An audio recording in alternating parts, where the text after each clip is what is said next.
We saw everyone arriving at Raw as usual on last night's episode of the Monday Night Show. And even though Bronson Reed was just arriving at his place of work, Seth Rollins jumped him. So surely he should be dismissed. Also, hello my friends and welcome to Ups and Downs with me, Simon Miller. And I've told you once, I will tell you 742 times, this is the only review show you need. So there's somebody else out there reviewing wrestling, I'm going to tell you they are unofficial and they shall be receiving a cease and desist. You ready? Let's do it. Let's up those downs. It also meant that Raw started super hot because Seth Rollins went to the ring. He went Bronson Reed. Get out here right now. It's like, dude, you just attacked him. This is your fault. Because he knew that he couldn't do this. This when Adam Pearce also walked out going, why are you making my life this difficult? Well, he just begun. And because he was flanked by a bunch of security, Bronson Reed did arrive. And he essentially killed these guys. Seth instantly did a dive because he can't help himself. And these dudes were still going pew pew as they got thrown into the abyss. When Bronson Reed was like, I know what I'm going to do. I'm going to get out of the announce table. I'm going to lay Seth Rollins on this. And just when he went to do the tsunami, Seth moved. And I kid you not, poor Alan is totally dead. That thing exploded, one of the sides almost went into the crowd. The fans absolutely were into this as well, and this is why I'm a Raw 120-minute/2-hour guy. There's no room to stand on ceremony, Mr. Wayne. We have to get right into the nitty-gritty, and instantly I was turned on. Not turned on, tuned in. We also made the match later on for Crown Jewel, and I can't lie, I'd rather it wasn't on that pay-per-view. But mostly, I'm just glad I'm getting it in my life. Let's face it, Bronson Reed should win there. We shall see. Giving it up.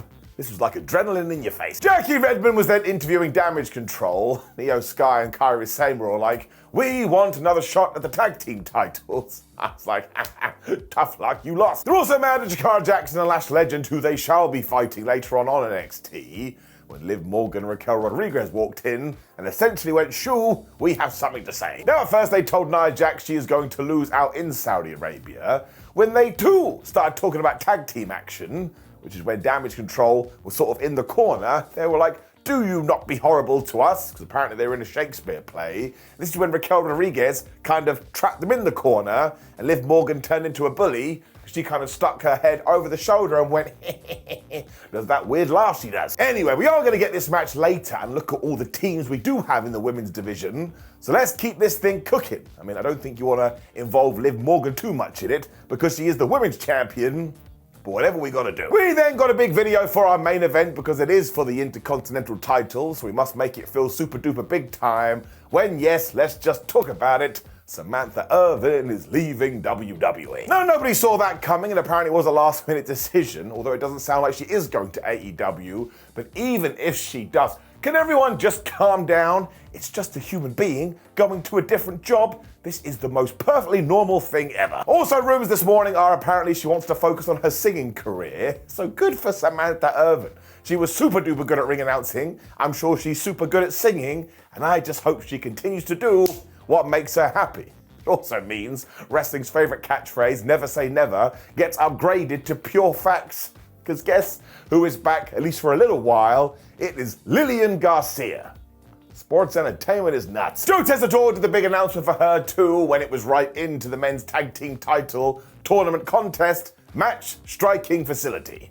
What? Now this is good because the Judgment Day just doesn't want to defend their belt, so now they're being forced to. And here we had the AOP versus the New Day, and that's also interesting. Kofi Kingston and Xavier Woods are falling out. The authors of Pain also like to write about hurty things, as we do know, which is why after a little while, The Miz walked to the ring, because I guess they're making him a new character in their Book of Death. Also, because he's gone bad guy again, he was wearing black clothes. I was like, it's really lame. Kingston then got the hot tag, but Razor decided, dude, I don't care about wrestling tropes, so he hit him with a fall-away slam. When the word must have got to R-Truth, because he came out to be the conquering hero. Because he has finally accepted that The Miz doesn't like him, so these two got into it. But Miz's new friend is carrying Cross, so he walked over there, and he was trying to help. This was dumb though, because as we know, no wrestler in the ring can handle wrestlers outside the ring fighting. So Razor was all like, oh, I don't know what to do. So Kofi Kingston snuck in and hit him with the most devastating move in all of sports entertainment, the surprise roll-up.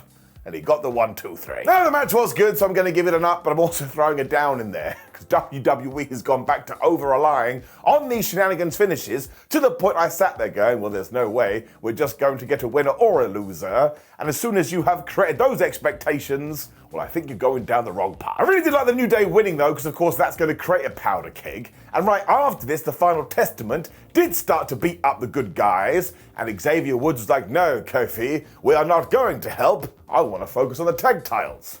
Ruh-roh. Something else was going to go down, though, because then we did start getting the glitches. And do you know who have returned? Because they are not into family members who screw over other family members. It was the Wyatt Sicks. This place lost their minds. Now, Uncle Howdy was going to end the Miz too when Paul Ellering got in there, meaning he got thumped. I was like, that was not on my 2024 bingo card.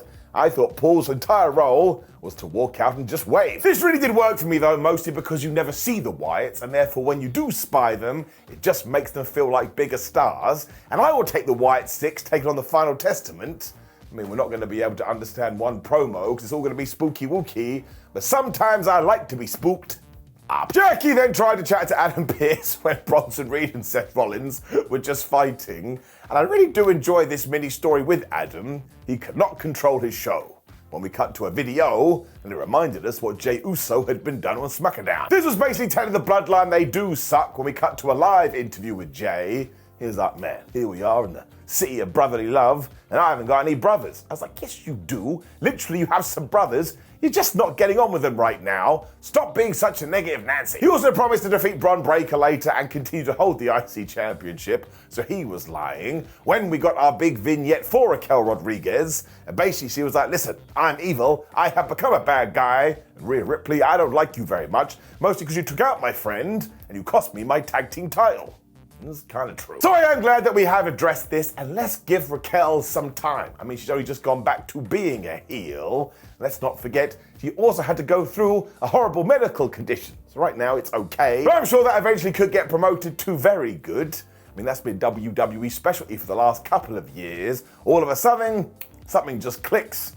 Good start. It all did lead to Morgan and Raquel taking on Damage Control, and of course Lash Legend and Jakara Jackson were at ringside. And they love doing that. Maybe it's their hobby. It was nice to see Liv and Rodriguez back together in this role, though, mostly because we can call them La. Although, the only issue here is that it did end in a disqualification, which goes back to what I said a few minutes ago. We are overdoing this. Now, Sky and Sane tried to stop Raquel here using their speed, but she was too strong, so started throwing them around. When all of a sudden, bam, Io was back. She booted her in the face. She also took out Liv, and I don't mean to dinner, when she started to work on Raquel's leg. And that's really smart. Like today, walk around as if you had a limp, and then try and be strong. You're not going to be able to do it. Damage Control then hit that awesome double elbow they've been doing, and I really enjoyed that move. When it turned out that Kairi Sane must have been playing Arkham Asylum, because when Raquel Rodriguez ran at her, she dodged, and old Raquel went into Rhea the ring post. Damage Control then decided, okay, we may as well continue this on, so Liv went into Barry Barricade. When IYO SKY saw Jakara and Lash at ringside, and rather just ignore them like a normal person, she basically dragged them into the ringside area, and all of them started fighting. The referee was watching this and said, well, now, what do you want me to do? I have to call for the DQ. This is a rare exception to that rule, because it does rhyme, but it most definitely is not true. Now, once again, I get why we did this, because we are having that big match on NXT. And as soon as Liv Morgan and Raquel Rodriguez were going to get involved here, all of a sudden we got, this is my brutality. Although it does not sound like that. And here came Rhea Ripley, big pop. Jakara and Lash just left, so they're massive cowards. And Rhea just ran through these people. Some fans get so annoyed about this. I have 4 words for you. Stone Cold Steve Austin. If you want to make someone be a badass, make sure they act like a badass. Rhea went after Liv eventually, who was able to hit the code breaker, but that didn't work at all because she got thumped in the face and put in the prism lock just when we were about to get some riptides.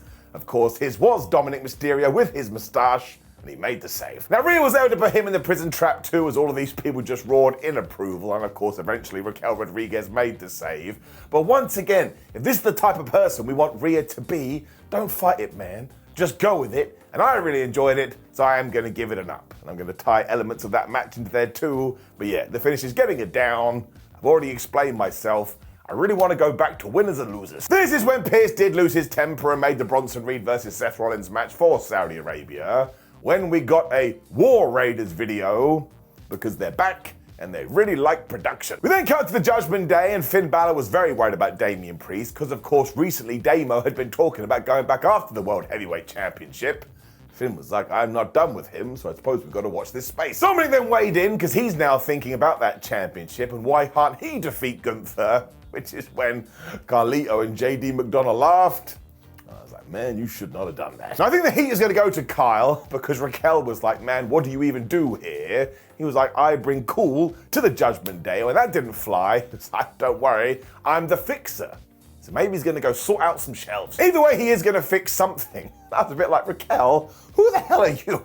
You've only been in this group around about 2 minutes. I mean, take your shoes off first. You still do have to give credit to Carlito because he made up this role and engaged it instantly when we went back to our tag team title tournament. And it was the Creeds taking on Rey Mysterio and Dragon Lee. Now I'm going to give a quick down for American Made because at this point you have to think we're not going to go back to Chad Gable versus Otis. And I'm sure maybe we will do in 1 week, 2 weeks, 3 weeks, 4. But we missed the point, we missed the peak. And now I'm just a little bit sad about it. I mean, the fans were so into that.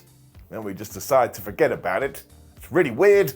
Down. Otherwise, Dragon Lee did this incredible dive, which puts him back into that conversation when he got murked by the most powerful force in all of sports entertainment, the commercial break. So we did come back from the advert. Julius was in charge, so this even affects Dragon. Of course, it was all done so that Rey Mysterio could get a hot tag. This guy's still so over after all this time. He also hit a tornado DDT, 1-2-ooh. He then tried for a springboard, which is a terrible idea in 2024 because Julius caught him, and he hit a moonsault to the point Dragon Lee then had to break that up at the 1-2-ooh using his fire breath. That didn't happen. We then tied back in to yet more nonsense because when Ray went to do the 619, Chad Gable was just there on the apron. And I was like, I swear, if this one ends with the baby faces being murked, I'm gonna lose it. But actually, it was just a tease. Even though Julius whacked him, Zelina Vega then started throwing shoes at people when she also got into it with Ivy Nile. When Ray basically got the 619, Lee hit the splash of the frogs, and they just got the victory. That's not too great for the Creeds, who seem to lose all the time. Like I've already told you, I just needed the good guys to get the victory, and they did. I still don't think you need the interference, but I am going to give it an up. And Rey Mysterio and Dragon Lee as a tag team, my gosh, this could become really, really good. Damage Control then went to Adam Pearce and moaned about Lash legend Jakara Jackson.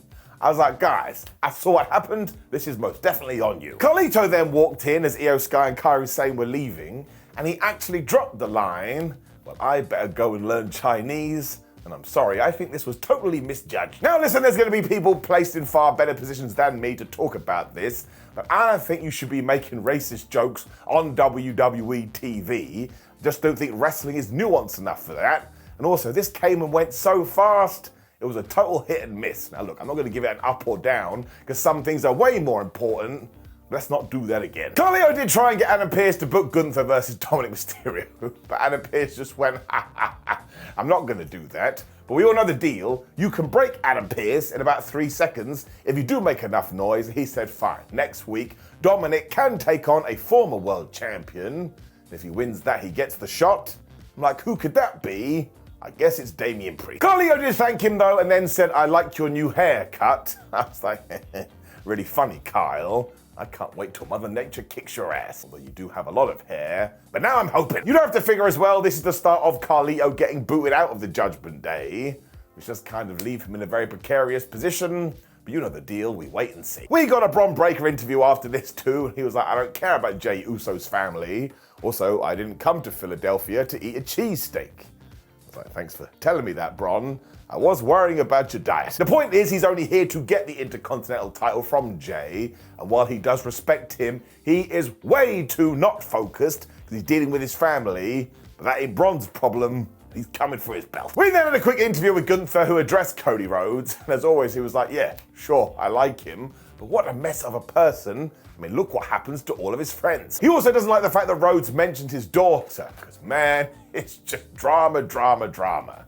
I really like Gunther. Damian Priest then essentially walked in and said, hey bro, I'm not going to say Geese title match right now, but believe you me, after the pay-per-view, I'm going to be here saying Geese title shot. Do you know what the ring general did as well, how he reacted? He just went and laughed at him. I really enjoyed that. That's a total lack of respect. It also meant we got straight to our main event, Jey Uso Bron Breakker for the Intercontinental title. And man, they got a good solid 20 minutes. Uso made a great start too, when he was taken out by the most powerful force in all of sports entertainment, the commercial break. So it goes to show that thing will take out anybody. Bron then used that to hurl him into the ring post and threw him into the ring apron, which is the hardest part of the ring. Once again, the ref didn't care about any of this, but don't worry, I was about to get 10 times worse. Breakker then made the same mistake he'd made in the first match because he started doing push-ups as opposed to going for covers. But I like that because one, yes, it was a callback, but two, it goes to show he was so confident he was going to become the champ. He wanted to hold the belt while he had a pump. He was able to do a standing moonsault, which is just crazy, and he got a Frankensteiner for a 1-2-oo. And all of a sudden, Jey Uso came back with a spear, and he got a 1-2-oo too. I really enjoy these guys. Of course, that's when Solo Sikoa and Jacob Fatu turned up, because they were never going to let Friday pass without incident. But the best part was, there's no question marks here. We know how they were in the building, because Solo was so happy he had a ticket. He had like a hard physical ticket too. I was like, Solo, why isn't it on your phone? Now, Jey Uso and his family got into it straight away, and even though Bron Breakker tried to take advantage of this, he went into the ring post. When Tama Tonga and Tangaloa had teleported in, once again, the official was totally fine with this, although Jey Uso wasn't, and he smashed them with some kicks that were super. Solo then made it super clear they're not here to cause any drama, and he just wants Jey Uso back in the family. I was like, don't believe him, Jey, he's lying to you. This is where it did get really interesting though, because they were having this debate on the outside, when Bron Breakker did his run around the ring spear, and he missed Jey, who got out the way, and he took out Solo Sikoa instead. Now, some people are saying Solo moved Jey because he still cares for his brother. Maybe he did, maybe he didn't. I don't think we're meant to know for sure. The absolute best part was after this too, because Jacob Fatu all of a sudden caught wind was what was happening, and he looked at Bron Breakker, and Bron Breakker looked at him, and this place lost their minds. So don't tell me WWE isn't building new stars. They are good to go, and I am pumped. Jey wasn't, so he managed to dive on everybody when he went for the Uso splash. That damn Bron got the knees up. He then went for the spear, but Jey booted him, hit a spear of his own when he got the Uso splash. And honestly, the near fall on that one, they got me. The Tongans were then back, and finally security were trying to deal with them because they were being idiots. When Jey Uso was going to do a spear on the outside, and it all went bad because Jacob Fatu was here, and he just killed him. He also Samoan dropped him through Alan the announce table, and even though the referee must have heard something, he totally ignored this. So Bron was like, all right, fine. He threw him back in the ring when he hit the super spear, and he pinned him, and damn, we have a brand new Intercontinental Champion, and everybody was sad. So this felt big on multiple levels, not just because now Jey Uso probably does go and team with his original family to take on the Bloodline 2.0, because they took his prized possessions, but it also makes Bron Breakker a total asshole. He's been walking around for the last few weeks going, man, I don't use people's families. And now he went and did just that. So it just feels like smart, good storytelling to me where everybody is benefiting. And if you are mad about this and you are upset, that's really good. It's called motivation, so that when Jey Uso does say, fine, Roman, I'll team up with you, you can understand it on an emotional level. So I love this, and I love these two. This could be a forever feud if you wanted to make it that. Give it an up. Which did indeed bring us to the end of Monday Night Raw. The main reason I enjoyed it is because we're kind of building for Survivor Series, and we do have a couple of good matches at Crown Jewel, but I do just want to get through that, but I'm giving it an up. Now, of course, please do drop me a comment below and let me know what you thought about Monday Night Raw. Like the video, share the video, and subscribe. Click the video on the screen, which is my thoughts from SmackDown, so we can get into all the Bloodline stuff there too. Otherwise, have terrific days, my friends. I'll see you soon.